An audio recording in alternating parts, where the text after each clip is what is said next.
비전 빌더스 비전 빌더스 2부의 마지막 강의입니다. 우리가 이전 강의들에서 뭘 배웠냐면은 상품을 만들고 그 상품의 경쟁력을 높인, 제가 비싸게 팔아야 한다라고 했잖아요. 근데 그 비싸게 판다는 게 단가도 올리고 가치도 올리고 이런 방법들에 대해서 우리가 이야기를 했었습니다. 자, 그러면은 이제 그런 고민들 여러 가지 하면서 여러분이 막 작업 그 전에 뭐 밸류 해킹 해보고 하면서 머릿속으로 이런 상품을 해보겠다라는 머릿속에 이 큰 아이디어가 있을 거예요. 이제 그걸 확정해야 됩니다. 확정해야 돼요. 이제 그래서 내가 뭘 팔 것이냐 이거를 명확하게 정하는 걸로 마지막 강의를 짧게 끝내볼 겁니다. 그런데 제가 무슨 사진을 가져왔냐면은 우리 스티브 잡스 전설님의 말인데요. Focus and simplicity. Once you get there, you can move mountains. 네가 집중한 거 그리고 심플한 거 그것만 네가 얻을 수 있다면, 해낼 수 있다면 너는 산을 옮길 수 있다. 그러니까 무슨 말이냐, 심플함을 스티브 잡스가 엄청 중요시 여겼잖아요. 그래서 아이폰, 애플의 그거에서도 굉장히 심플하고 모던한 느낌을 주려고 했고, 우리가 비즈니스를 이제 확정을 할 거야. 그래서 여러분이 팔 그 아이템도 심플할수록 좋습니다. 그 심플하다는 게 뭐 하나만 해줘라 이런 느낌을 떠나서 고객 입장에서 봤을 때 이거구나, 이거 이래서 사야 되는구나, 이거 얼마구나, 이런 게 명확하게 들어와야 돼요. 마케팅계에 이런 격언이 있거든요. 고객은 가장 좋은 걸 사는 게 아니라 가장 빨리 이해되는 걸 산다. 이런 말이 있습니다. 그래서 우리는 최대한, 우리가 지금 막 머릿속에 막 아이디어가 넘쳐나잖아요. 굉장히 많잖아요. 이것들을 최대한 심플한 상품으로 벼려낸다고 해야 될까요? 재구성해야 합니다. 그래서 최종 상품 구성안은요, 여러분이 지금 생각해 놓은 그것을 가장 어떻게 하면 심플한 형태로 구성해 낼 것이냐, 거기에 무엇을 담아야 되느냐, 이것들을 한번 정리해 볼 겁니다. 최종 상품 구성안에 들어가야 될 요소 첫 번째는 당연히 나 뭐 팔아? 여러분이 파는 건 강의입니까? 컨설팅입니까? 멤버십입니까? 뭡니까? 전자책입니까? 이렇게 딱 한마디로 내가 뭐 파는 사람인지, 내가 뭐 하는 사람인지, 비즈니스 코칭합니다, 나중에 전자책 팝니다, 인스타 강의합니다, 이런 식으로 딱 한마디로 정리해야 돼요. 저 여러 개 할 건데요. 그 여러 개 하는 건 나중에 붙이시고, 일단 적어도 지금 이 상품, 우리가 지금 회사 막 대기업을 만드는 게 아니잖아요. 제일 처음 판매할 상품을 만드는 거잖아. 여기서는 그냥 딱 하나, 이건 코칭입니다, 이건 멤버십입니다, 이건 강의입니다, 이런 식으로 딱 한 문장으로 간단하게 정리가 될 수 있어야 한다는 겁니다. 자, 그 다음 누구한테 파냐? 그거 누구에게 필요한 거냐? 내 뾰족한 타겟은 누구냐? 그리고 우리가 페르소나를 정리할 때 한 사람한테 판다고 생각하고 하라 그랬죠? 막 대다수, 막 집단, 20대 남성, 이건 뾰족한 게 아니다. 뾰족하게 20대 직장에 취업했지만 월급이 너무 적어 부수익 창출이 고민인 서울 신림 사는 무슨 씨, 이런 식으로 뾰족하게 한 사람에게 판다고 생각하고 우리가 적어봐야 된다. 그리고 세 번째, 고객의 진짜 욕구는 뭐냐? 우리 예전에 밸류 해킹 할 때 뭐 있었습니까? 숨겨진 고통. 그냥 표면적으로 저 이거 사고 싶어요 그러면은 그게 왜 필요한 거냐? 저 사람의 근본적인 욕구가 뭐냐? 인정받고 싶은 거냐? 아니면은 뭐 소외받기 싫은 거냐? 과시하고 싶은 거냐? 뭔가 그 숨겨진 고통이 무엇인지를 우리가 명확하게 생각해야 돼요. 그래야지 우리의 앞으로 모든 마케팅 메시지가 얘를 뾰족하게 타겟팅해야, 그래야지 사람들 입장에서 나한테 필요한 거다. 그리고 비슷한 상품들인데 왠지 저거에 마음이 끌리는데, 이렇게 됩니다. 자, 그 다음 네 번째 뭡니까? 그래서 내가 뭘 해주는데. 지금 이거 문제잖아요. 숨겨진 고통, 이거 문제잖아요. 그리고 이 사람의 뭔가 너 이거 문제지, 그래서 이걸 사야 돼 라고 하는데 내가 뭘 해줘서 문제를 해결하는가?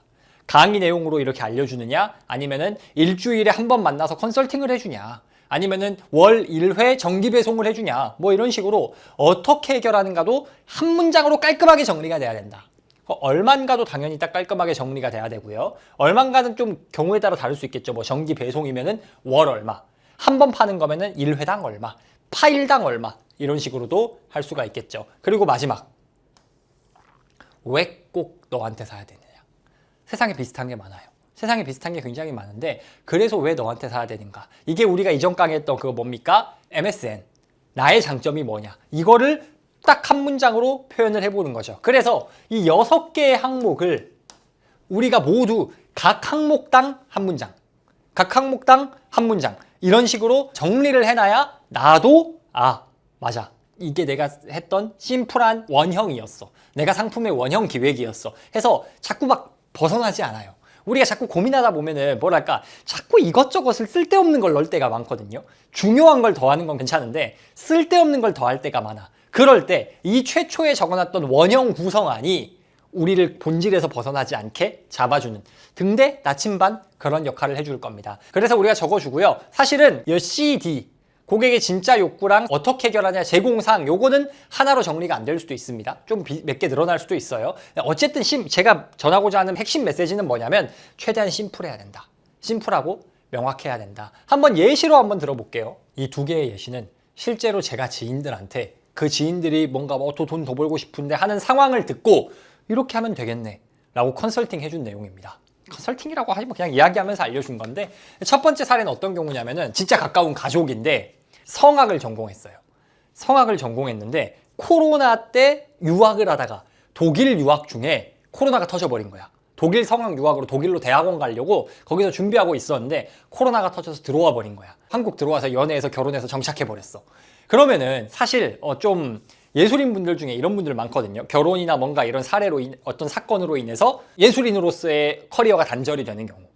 그리고 또 예를 들어서 뭐 시향이라던가 아니면 도립합창단 이런 데에 들어가서 경력을 쌓으면 괜찮은데 그게 아니야. 다 떨어졌어. 그래서 조수미처럼 유명한 성악가가 되지는 못하고 그냥 음악을 전공한 1인 이렇게 남는 경우가 되게 많거든요. 근데 저희 이 가족분이 기가 막히게 이 돌파구를 찾아낸 거예요. 어떤 게 있냐면 이분이 글을 잘 써. 글을 잘 쓰는데 지자체마다 예술인 지원 사업이 있거든요. 그리고 지자체마다 그런 데 있잖아요. 막 호수공원이라든지 아니면은 뭐 그냥 진짜 큰 공원이라든지 이런 데서 가끔 문화 공연 할 때 있지 않습니까? 그거 다 지자체 돈으로 하는 거거든요. 그러면은 그 지자체가 어떻게 그럼 그 예술인들을 모으냐? 예술인들이 지원을 하는 거야. 그럼 지원서를 써야 될 거 아닙니까? 근데 글을 잘 써서 이걸 다 통과하는 거예요. 원서 쓰면 떨어지는 꼴을 거의 못 봤어요. 근데 그거를 어쨌든 이걸 써가지고 가면은 내가 계속 공연을 뛰어야 되잖아요. 근데 또 이분이 지금 또 출산 예정이고 해가지고 이제 공연을 많이 못 뛰는 상황이 된 거야. 그래서 제가 아니 그 합격 비결을 예술인들한테 알려주면은 그거 기가 막힐 것 같은데? 하는데 이제 어떻게 해야 되는지 모르겠다 해서 지금 이야기를 제가 해준 거예요. 자, 그래서 뭘 파냐? 공모사업 합격 비결 강의 팔아라. 이거 경력 단절된 예술인이면 이거 엄청 끌릴 것 같다. 그럼 누구에게 팔아? 딱 여기 나왔잖아요. 결혼, 육아, 취업 실패 등 이유로 경력이 단절된 예술인. 저는 무대 없는 예술인이라고 하라 그랬어요. 무대 없는 음악가. 뭐 이런 식으로 하라 그랬어요. 너무 뾰족하잖아. 그럼 이 사람에게 이걸 판다. 벌써 여러분 딱 그려지지 않습니까? 마케팅 메시지가 어떻게 나가야겠어요? 그냥 인스타 컨텐츠를 만든다고 치면은 내 나이 몇 살, 독일 유학 중 코로나가 터졌다. 뭐 이러면서 스토리 풀 수 있겠잖아요. 자, 그러면은 이거를 살 것 같은 사람들 어쨌든 표면적인 상품은 강의예요. 근데 이거를 결제하는 사람들은 왜 살려는 거예요? 왜 사는 거야? 그 사람의 진짜 문제는 뭐예요? 무대에 서고 싶다. 원래 예술인은 무대에 서고 싶은 욕구가 있어서 음악을 했을 거 아닙니까? 아니면은 뭔가 어쨌든 표현하고 싶은 게 있잖아. 근데 나만의 무대가 없는 거야. 그게 가장 근본적인 문제겠죠. 뭐랄까 저도 좀 그런 성향이 있는데 그냥 마냥 돈 된다 해가지고 저게 돈 돼? 그럼 그거 해야지 이게 되는 성향이 있고 안 되는 성향이 있거든요. 근데 예술 쪽 하시는 분들이 돈 된다 그럼 해야지 이게 안 되는 성향인 분들이 좀 많아요.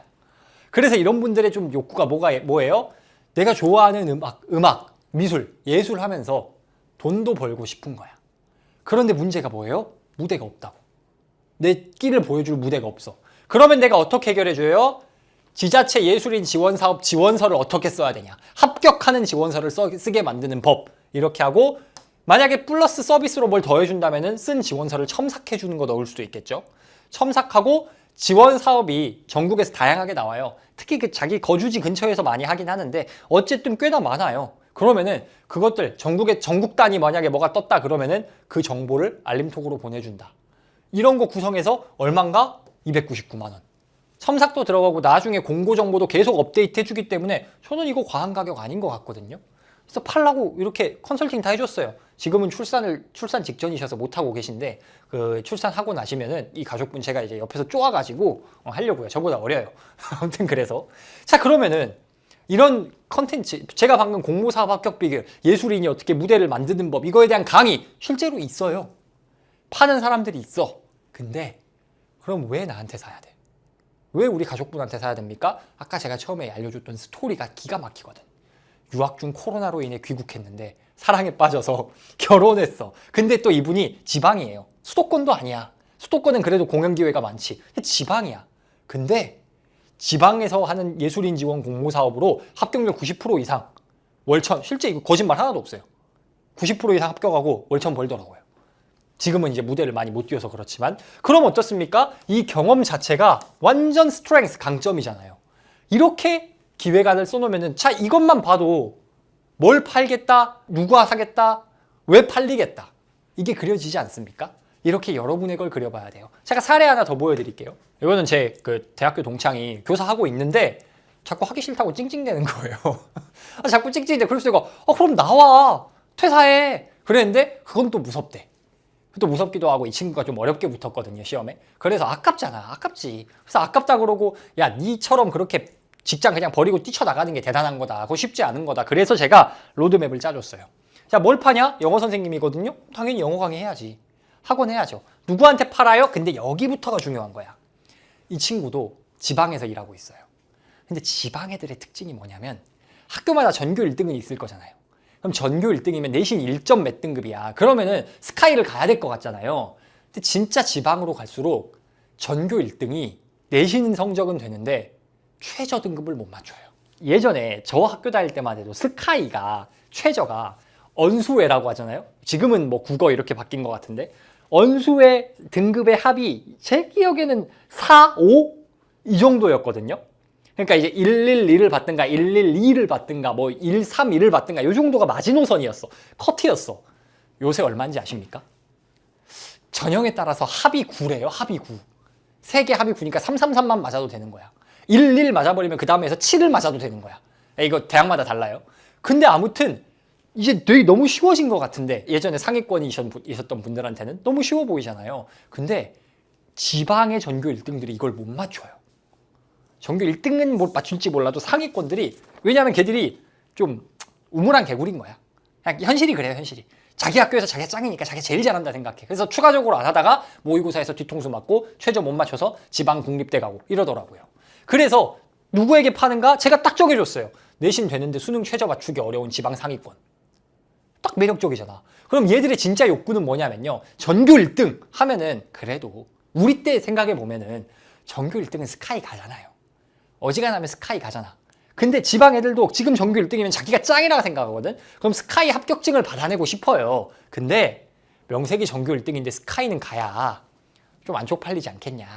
아니면 내가 명색이 전교 1등이고 막 전교 1등이라 하니까 명절마다 가족들이 막 이렇게 우야 전교 1등이 나왔네 이러는데 내가 좀 이렇게 지방 국립대 가면 좀 별로지 그러지 않을까. 이런 좀 손실을 피하고 싶은, 손해를 피하고 싶은 이런 욕구가 있을 거란 말이에요. 그럼 이걸 어떻게 해결해 주냐? 이거 제가 다 친구한테 컨설팅 해준 거예요. 소수 정예 수업으로 주 3회 회당 90분 영어 수업을 해라. 월 수금. 이거는 뭐에 집중해요? 수능에 쫙 맞춘 거야. 수능에 쫙 맞춰가지고 모의고사도 내가 교재도 제작해가지고 주고, 요새 GPT로 만들면 되거든요. 월 1회 모의고사 실시하고 피드백 해주고 뭐 문제 푸는 시간 분석해주고 막 이런 식으로 해라. 그리고 한 달에 99만 원 받아라. 비싼 거거든요. 근데 제가 그랬어요. 왜냐하면 소수잖아. 소수고 저 정도로 밀착 관리하면 저 정도 받아도 돼요. 그러니까 이제 어떻게 보면 대형 학원이라기보다는 소수 프리미엄 공부방? 이 정도 형태로 제가 제안을 한 거죠. 근데 그러면 걔가, 제 친구가 똑바로 이랬어요. 야, 그런다고 팔리냐고. 홍보하는 게 그게 일이냐고. 근데 제가 딱 그랬어요. 야, 그 친구가 꽤 능력이 있거든요. 자기 지방 쪽에 있는 영어 선생님들 사이에서는 꽤나 유명한 애예요. 능력이 있어. 근데 내가, 야, 너 저번에 모의고사 출제 들어갔다 왔지? 들어갔다 왔지? 내가 학생이면 학원 선생님이 모의고사 출제 들어갔다 왔다 그러면은 눈 뒤집어질 것 같은데? 그런 비슷한 문제를 내봤다잖아. 그리고 얘가 또 뭐도 했냐면요, 전국 단위의 있어요. 대교협인가? 이게 진로, 대학 입시 뭐 상담해주는 그 협회가 있거든요. 선생님들이 상담해주는. 그거 활동도 했어요. 전국 단위로 활동한 애야. 그럼 고3 담임만 몇 년을 하고 있어요. 그럼 내가, 야, 봐봐. 네가 지금 경력이 이건데 지금 네 동네, 그 친구는 특히나 또 지방이거든요. 광역시도 아니야. 너네 도시에서 저경력 되는 선생님 몇 명 있을 것 같아? 없어요. 학원가로 다 보면은 선생님들, 오히려 학교 선생님 중에 커리어 빵빵한 사람이 있지, 학원 선생님으로 보면은 아마 이 정도 해당하는 친구? 저 한 명도 찾기 힘들 것 같아요. 그 친구의 도시라고 가정해 보면은. 그래서 제가 계속 꼬드기고 있죠. 야, 내가 투자할 테니까 네가 일해라.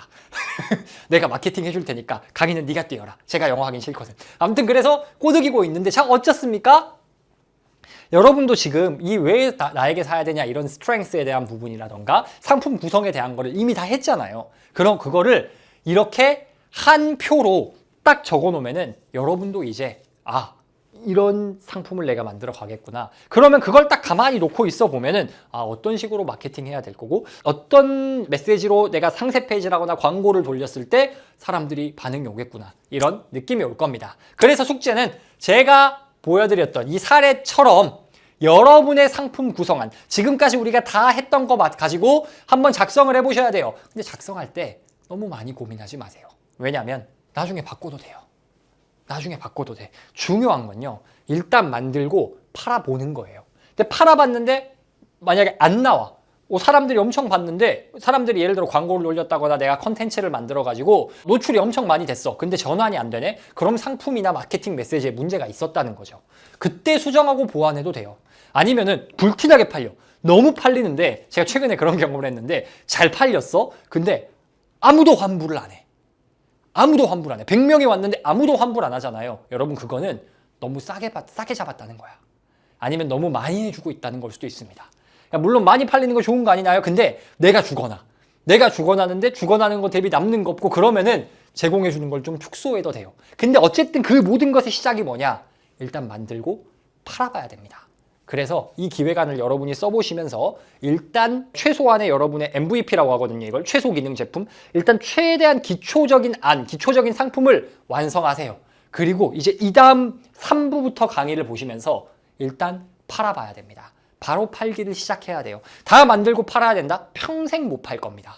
일단 팔기 시작하고 데이터가 나오면 보완하는 게 지금부터 해야 할 일이기 때문에 이거 꼭 완성하시고 바로 이제 3부 보시면서 판매를 시작하셔야 된다. 정리하겠습니다. 기본적으로 고객은 복잡한 걸 싫어합니다. 그래서 우리의 상품이 무엇이고 얼마고 뭘 해주냐 이런 것들이 복잡하면 안 돼요. 쉽고 명쾌하고 심플해야 됩니다. 그래서 그 심플하게 하기 위해서 이 표를 작성해 보시고요. 그 작성한 다음에 일단 팔아봐야 됩니다. 그게 완벽할 수 없어요. 절대 처음부터 완벽할 수 없습니다. 저도 판매 상품이 계속 변하고 있어요. 이제 계속 변하다가 지금 여러분이 보신 이 비전 빌더스가 진짜 버전 몇인지 모르겠네. 엄청나게 바뀌다가 정착하는 겁니다. 그래서 일단 만들고 팔고 피드백을 본 다음에 수정해 나가고 확장해 나가고 혹은 축소해 나가는 것이 우리가 할 일이지, 머뭇거리면서 완벽한 계획을 세우려고 하면 죽도 밥도 안 되니까 일단 작성하고 판매를 시작하자 라는 말씀을 드리면서 반드시 이 최종 상품 기획안 완성하신 다음에 3부 강의에서 다시 뵙도록 하겠습니다.